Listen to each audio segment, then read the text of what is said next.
여러분 안녕하세요. 뭐든지 읽어주는 남자 모행남입니다. 오늘도 빠르게 하루 동안 있었던 뉴스를 읽어드릴게요. 요즘 비상장 투자 사기가 발전하고 있다고 합니다. 최근 주식시장에서 상장을 성공적으로 해서 공모가를 넘어 상당한 시세 차익을 본 종목들이 많이 있었는데요. 그런 여파인지 사람들이 비상장 회사들에 관심이 높은 것 같습니다. 그 사람들을 노린 비상장 투자 사기가 기승을 부리고 있는 건데요.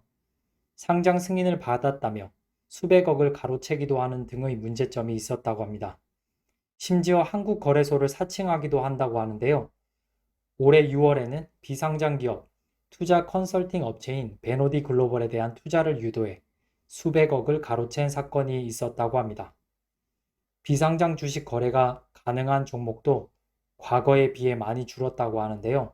공시 의무 등이 강화되면서 거래 가능 종목이 줄어든 것이라고 합니다. 실제 회사를 사칭해 사기를 치는 경우도 있다고 하니 혹시나 비상장 회사 거래를 하시게 된다면 직접 알아봐서 정보의 진위를 파악한 후 거래를 하시는 게 좋겠습니다. 최근에 소수 단위 주식 거래 서비스가 법 제도 안에 들어오게 되면 가능해질 예정인데 관련 법제화 절차가 늦어지고 있다는 뉴스를 전해드렸었는데요. 정부의 세법 해석이 지연되면서 관련 상품 출시도 늦어질 전망입니다. 소수 단위 주식 거래 서비스란 삼성전자 같은 주식을 한 주식 안 사고 0.5주씩 살 수 있는 이런 형태인데요. 아무래도 이렇게 되면 적은 금액으로도 한 주 금액이 큰 종목을 살 수 있게 됩니다. 지금 세법 해석을 놓고 의견이 갈리면서 도입이 늦어지고 있다고 하는데요. 0.01주 이런 식으로 거래할 수 있다고 하니 도입이 된다면 주식시장의 일정 부분의 변화를 가져오지 않을까 생각됩니다. 방식은 증권사가 소수 단위 주문을 받으면 부족한 부분은 증권사가 자체 자금으로 매수를 하고요. 그렇게 온전한 한 주를 만든 후 거래를 하고 투자자는 주문 수량에 따라 수익 증권을 취득하게 된다고 합니다. 기재부 관계자는 구체적인 결정 시기는 말하기 힘들지만 최대한 이달 안에 마무리할 예정이라고 말했다고 하네요. 50년 만에 유인달 탐사를 목표로 발사 예정이었던 아르테미스 로켓이 다시 로켓 엔진에서 수소 연료가 누출되면서 발사 취소가 되었다고 합니다. 나사의 발표에 따르면 초저온 액체 수소가 대규모 유출되는 문제가 발생했다고 하는데요. 이번이 두 번째 발사였는데 또 실패로 돌아간 것입니다. 나사가 최근 첫 번째 시도에서 기술적 문제들을 전부 해결했었다는 발언을 했었는데요. 이번 사태를 보니 문제가 전부 해결된 것은 아니었던 것 같습니다.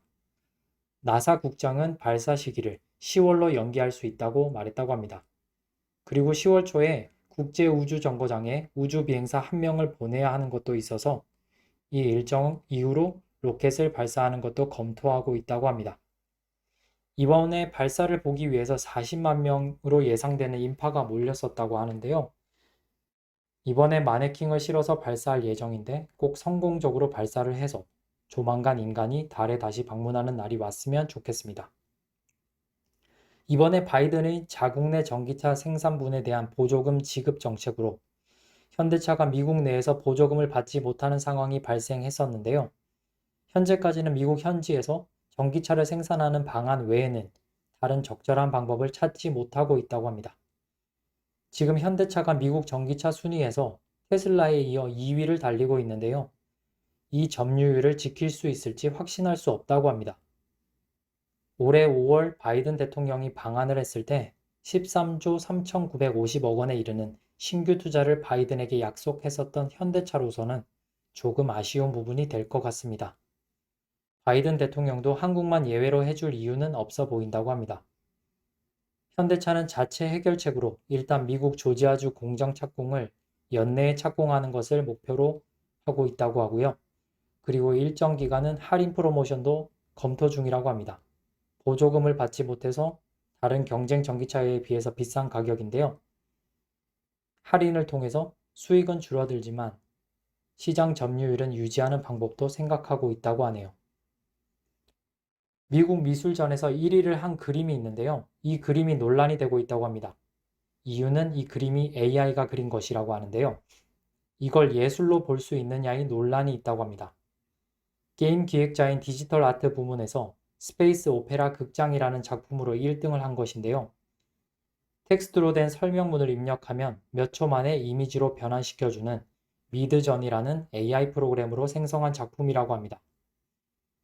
규정에서는 창작 과정에서 디지털 기술 활용이나 디지털 방식의 이미지 편집을 인정하고 있다고 하는데요. 박람회를 감독하는 측에서도 그 어떤 예술 행위도 용인한다며 1위를 한 사람을 지지하는 입장이라고 합니다. 여러분들은 AI가 텍스트 설명문을 보고 만들어내는 예술 작품을 예술 작품으로서 인정하실 수 있나요? 요즘 오픈뱅킹이 대세인데요. 어플리케이션 하나만 설치해도 모든 은행, 증권의 계좌를 한 번에 볼 수 있어 그 편리함이 상당한 것 같습니다. 하지만 이 오픈뱅킹이 금융 사기 범죄에는 매우 취약하다고 하는데요. 개인정보를 확인하게 되면 오픈뱅킹을 이용해 피해자의 모든 계좌에 접근할 수 있다고 합니다. 금융감독원과 경찰 모두 오픈뱅킹을 이용한 범죄를 별도로 관리하지 않고 있다고 하는데요. 새로운 기술이어서 지켜보고 있다는 입장이라고 합니다. 은행도 오픈뱅킹 등록을 차단하거나 이체 한도를 줄이는 것을 규정이 없다는 이유로 관련 조치를 취하지 않고 있다는 말이 있습니다. 이용자 스스로가 조심하는 수밖에 없을 것 같습니다. 스웨덴이 에너지 가격 폭등으로 재정 위기를 겪는 에너지 기업에 구제금융을 지원하기로 했다고 하는 뉴스가 있었습니다. 지원 규모는 수십조 원이라고 하는데요. 안데르손 총리는 이 회사가 위기를 겪게 되면 주식시장에 악영향을 줄 수 있고 더 나아가 금융위기로 촉발될 수도 있다며 경고했다고 합니다. 러시아가 가스 공급을 무기한 중단하기로 하면서 유럽 전력 회사들의 경제적 부담은 계속 높아질 걸로 보인다고 하네요. 제롬 파월 미 중앙은행 의장의 연설에 전 세계 주식시장의 시총이 6,679조가 감소했다는 뉴스가 있었습니다. 9분간의 짧은 연설이었다고 하는데요. 그 파급력은 실로 거대했던 것 같습니다. 그 9분의 연설에서 인플레이션이란 말을 46회나 했다고 하네요.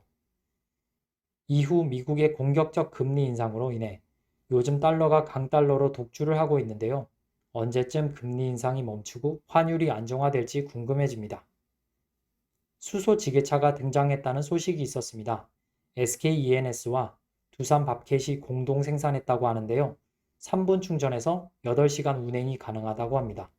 쿠팡 물류센터의 도입을 추진 중이라고 하고요. 대형 트럭의 경우도 수소를 이용하게 되면 15분 충전으로 운행을 할 수 있을 정도라고 합니다. 추석 연휴 기간에 금융사나 택배회사를 사칭한 스팸이나 스미싱 문자를 주의해야 한다는 뉴스가 있었습니다. 선물이 도착했다거나 택배가 도착했다거나 안부를 묻는 등의 문자가 온다면 문자에 URL 링크가 있지는 않은지 주의하시고 링크가 있다면 클릭을 하지 않도록 주의하시면 좋을 것 같습니다. 혹시나 확인을 해야 하는 경우 공신력 있는 기관의 전화번호 등을 검색해서 그 번호를 이용해 확인해 보시는 게 좋을 것 같습니다. 대만이 중국의 위협에 대응해 대규모 실사격 훈련을 시작한다고 밝혔다고 합니다. 5일부터 나흘간 장갑차, 전투 헬기 등을 동원해 훈련을 한다고 하는데요. 대만의 두 번째로 규모가 큰 훈련이라고 합니다. 대만과 중국이 계속 견제를 이어가고 있는데요. 아무쪼록 서로 좋게 합의가 돼서 긴장감이 해소되었으면 좋겠다는 생각이 듭니다. 추석 수요 쟁탈 전으로 롯데와 신세계가 격돌하고 있다고 하는데요. 그러면서 롯데오는 포켓몬빵을 라이브로 홍보를 한다고 합니다. 5일 퍼스터 먼데이를 진행한다고 하는데요. 오전 11시부터 라이브 방송으로 포켓몬빵을 1000개 한정 수량으로 판매한다고 합니다. 포켓몬빵을 구매하고 싶은 생각이 있으셨던 분들은 관심을 가지고 참여해 보셔도 좋을 것 같습니다. 메이플빵도 요즘 유행한다고 하는 뉴스를 전해드린 적이 있는데 포켓몬빵 1000개는 얼마나 많은 사람들이 관심을 가지고 참여할지 궁금해집니다. 태풍 흰남노가 국내에 역대급 피해를 줄 것이란 우려가 커지고 있다고 합니다. 기상 전문가들이 비슷한 규모로 과거 한반도를 강타했던 어떤 태풍들보다 더 위험할 수 있다고 경고했다고 하는데요. 강도는 초강력 단계까지 이를 정도로 강한 위력을 가졌고 더구나 태풍의 범위가 매우 넓다고 합니다. 일본 오키나와에서 12호 태풍으로 발달할 것으로 예상됐던 열대 저기압을 흡수한 것인데요. 이로 인해 더 커지고 더 강해졌다고 합니다. 태풍 두 개가 만난 상황이 나타난 것으로 보입니다. 태풍 연구소장은 태풍의 지속 시간이 길어지면서 오랫동안 비가 오고 바람이 불어 피해가 클 것으로 예상된다고 말했다고 하는데요. 나사에서는 우주에서 촬영한 태풍 흰남노의 사진을 오늘의 사진으로 선정하기도 했다고 합니다. 그 사진에서는 태풍의 눈이 또렷하게 보인다고 하는데요. 태풍으로서 구조가 체계적으로 잘 갖춰진 상태라는 의미라고 하네요. 이번 태풍은 6일 오전 남해안 부근에 상륙해 영남 지방을 거쳐 동해안으로 빠져나갈 것으로 보인다고 합니다. 태풍이 직접 수도권에 타격은 주지 않겠지만 거대한 비구름을 만들어내서 4일부터 6일까지 수도권에 100mm에서 300mm 많은 비를 뿌릴 것이라고 합니다. 경기 북부와 강원 영서 북부의 경우에는 400mm 이상의 물폭탄도 전망된다고 하네요.